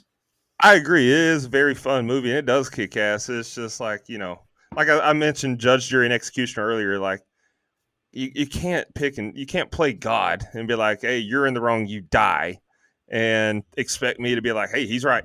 Sometimes you can. Thanos was right. Clyde Shelton, questionable. I don't know nothing about Thanos. Me Brian and got Mike it. don't watch superhero movies. You own Joker on Blu-ray. You understand that's a comic book movie. I It was a also good like movie though. Joker, Joker was but I good. mean, it doesn't. You know what else is a good movie? The entire MCU should give them a chance. I have no, thank you. I'm good. I just don't care enough. Same. But any final thoughts on the movie before we shout out our blood donors and Brian will shout out his pick for our next theme month? All right, let's shout out our blood donors. Just want to say thank you guys so much. We can't really express how grateful we are for your financial help. It really does help us out a lot, and I hope y'all really believe me when I say I appreciate you. Our camp level reoccurring are Clayton J, Nina, Michelle Mirza, Andrew Ferguson, Carrie Adams, the Horror Movie Crew podcast, Alex Seligson, and Eric Doolittle. Our camp counselor reoccurring are Hunter Nelson, Karen, Shan Petrosevich, Dennis Kennedy, Edwin Hernandez Gunn, and Joe Swinford. Our legendary blood donors we have reviews to do for are Missy Hutchison Wall, Sean Irwin, and Sarah Irwin. And our final girl donor we have is Danny Cnaps. We'll actually be doing her review next week, I believe. Just want to say thank y'all so much for your financial support. Yes, thank you so much. Really means a lot to us. Takes a big burden off of us to make this podcast. Because like I said in the past, it costs money to make something good. Absolutely. Brian, you want to announce your pick for our Never Seen It Month Part 2? Never Seen It Month Part 2. Electric Boogaloo. I'm actually going to pick Fright Night. I've never seen it. Everybody talks good about it, so let's see if it's any good. I don't know if it's bad. Last time we did this, I picked Knock Knock, so my track record's not great. But it was free fucking pizza. Free fucking pizza. I don't know how you can complain. It's free. You sucked my dick. You sucked my dick. I Sorry. hated that movie so much. I love Ana de Armas and I love Keanu Reeves. It's okay in my book. Just want to say thank you guys so much for doing this. Allowing me to pick Law Abiding Citizen. I know it's a bit of a stretch, but it's one of my favorite movies just in general. Really love it. Appreciate you guys. Love our fans. Love our listeners. One last thing I'll ask, leave us a review on iTunes. Give us a rating. That really helps us, pop up at the top whenever people search for new podcasts. We love all of our diehard fans, but hey, we're greedy. We want more diehard fans. Appreciate all support. Y'all have a good one. This is Sparta. What'd you say? What did you say? Said Halloween 3 on my birthday. See you guys. I'm sick that week. Probably. Just want to remind everybody. Don't go out there.